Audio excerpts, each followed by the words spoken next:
Alhamdulillah wassalatu wassalamu ala Rasulillah Sayyidina Muhammad bin Abdillah wa ala alihi wa sahbihi wa man wala wa la hawla wa la quwwata illa billah. Amma ba'd. Yang saya hormati para alim ulama, para habaib, para kiai, para astadid, para sepuh dan peniskuh, para hadirin hadirat, khususnya kepada guru kita bersama Kiai Haji Lutfi Basori. Semoga Allah melancarkan rezeki beliau, semoga Allah memperpanjang umur beliau, dan semoga Allah mempermudah jalan dakwah beliau. Amin ya rabbal alamin. Yang pertama kita panjatkan puja dan puji syukur atas kehadiran Allah Subhanahu wa taala, yang mana Allah Subhanahu wa taala telah memberikan kita nikmat sehat, iman, Islam, sehingga kita bisa berkumpul di dalam majelis yang berbahagia ini. Sebagaimana Allah Subhanahu wa taala berfirman, wa amma bi ni'mati rabbika fahaddits, dan ada nikmat Tuhanmu nyatakanlah dengan bersyukur. Bagaimana caranya kita bersyukur atas nikmatnya Allah Subhanahu wa taala? Caranya dengan mengucapkan alhamdulillahi rabbil alamin. Yang kedua kalinya, sholawat serta salam kita aturkan kepada junjungan kita, suri tauladan kita, Nabi besar kita, yakni Nabi Muhammad sallallahu alaihi wasallam. Di qaulina Allahumma shalli ala sayyidina maulana Muhammad. Mudah-mudahan dengan kita bersolawat kepada Nabi Muhammad sallallahu alaihi wasallam, kelak di hari kiamat nanti bisa mendapatkan syafaatnya bagi Nabi Muhammad sallallahu alaihi wasallam. Amin ya rabbal alamin. Ma'asyiral muslimin yang dirahmati oleh Allah Subhanahu wa taala. Pada malam hari ini saya ingin membacakan sebuah hadis yang saya ambil dari kitab Al-Manhaj Sawi yang dikarang oleh Al-Habib Zain bin Ibrahim Al-Jumid, yang mana beliau adalah salah satu guru di Haji Lutfi Basori di Madinah selama 3 tahun. Di dalam kitabnya disebutkan, wa 'anil Nabi sallallahu alaihi wasallam qala al-ilmu khazain mafatihuha as-su'al ala fas'alu fa innahu yujaru fihi arba'atu as-sa'il wal 'alim wal mustami' wal muhibb.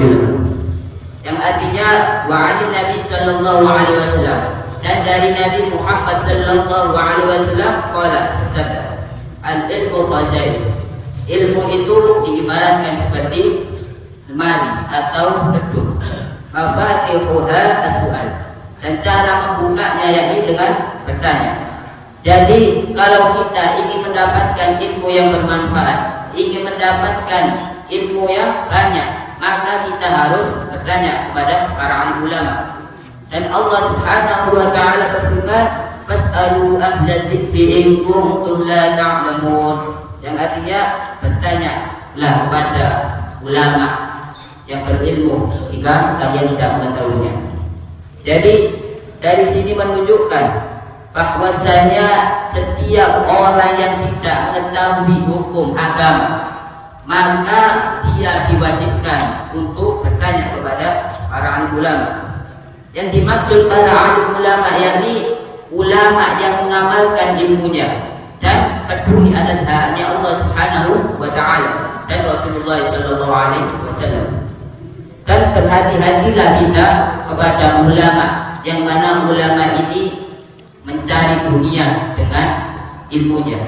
Karena apa? Karena ulama yang seperti ini menggunakan ilmunya sebagai jaring dan umpan untuk mengumpulkan harta duniawi. Sampai musannif mengatakan fahdaribu wa firra minal asad, hati-hatilah dan jauhilah darinya sebagaimana kau menjauhi dari singa.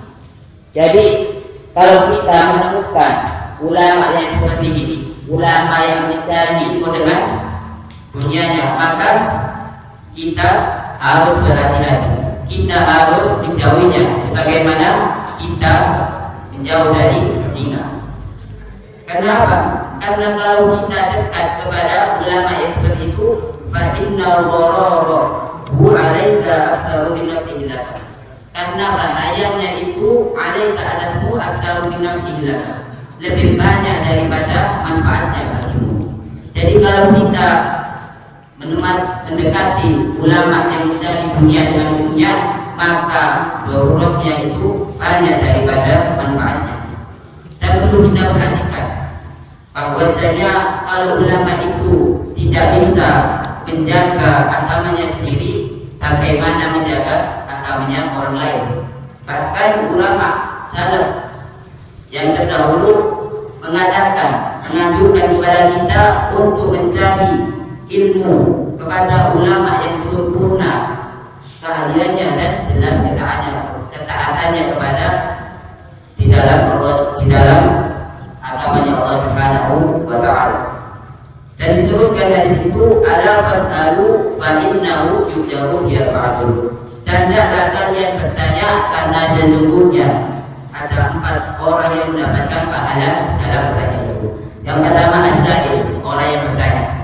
Wal alim, orang yang menjawab pertanyaannya.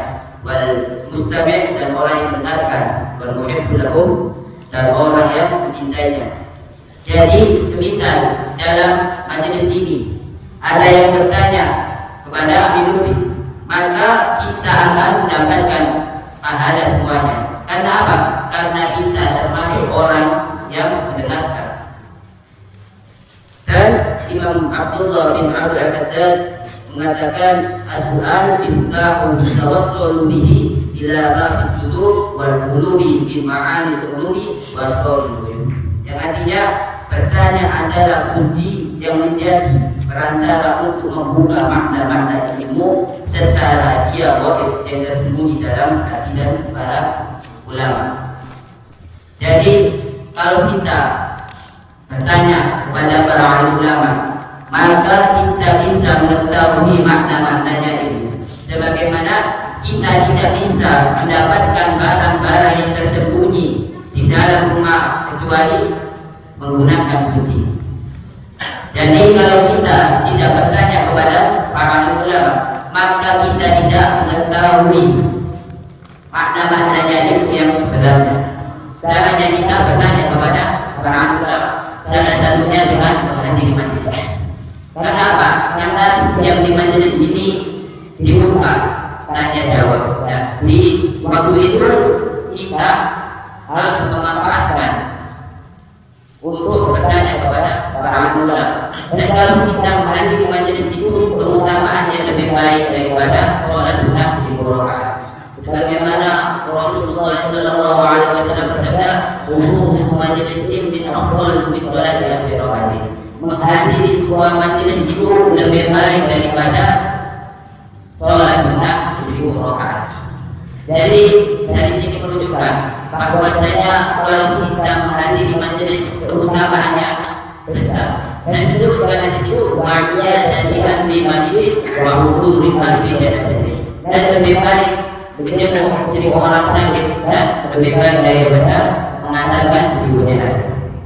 Bahkan Rasulullah SAW bersabda, majelis fikih wa dinasa.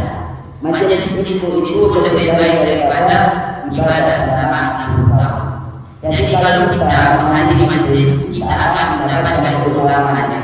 Dan kalau kita ingin berangkat ke majelis, ingin berangkat ke masjid, dan di dalam hati kita ada keinginan untuk belajar kebaikan atau mengajarkan, karena pahalanya itu sangat besar. Sebagaimana Rasulullah SAW bersabda, "Man qala ila masjidi la yuridu illa an yata'allama wa ya'malu 'alima kana ajri haditha min hajar."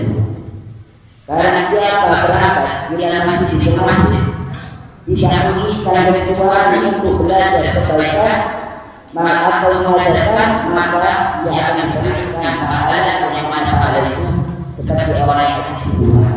Kalau kita haji, kita melakukan apa yang diharapkan, kita melakukan apa yang dilarang di dalam haji, maka haji kita tidak sempurna. Mudah-mudahan dengan kita mendengarkan ilmu yang sedikit ini, kita bisa menghadiri majelis dengan istiqomah dan kita bisa bertanya kepada para ulama. Amin ya rabbal alamin. Wassalamualaikum warahmatullahi wabarakatuh.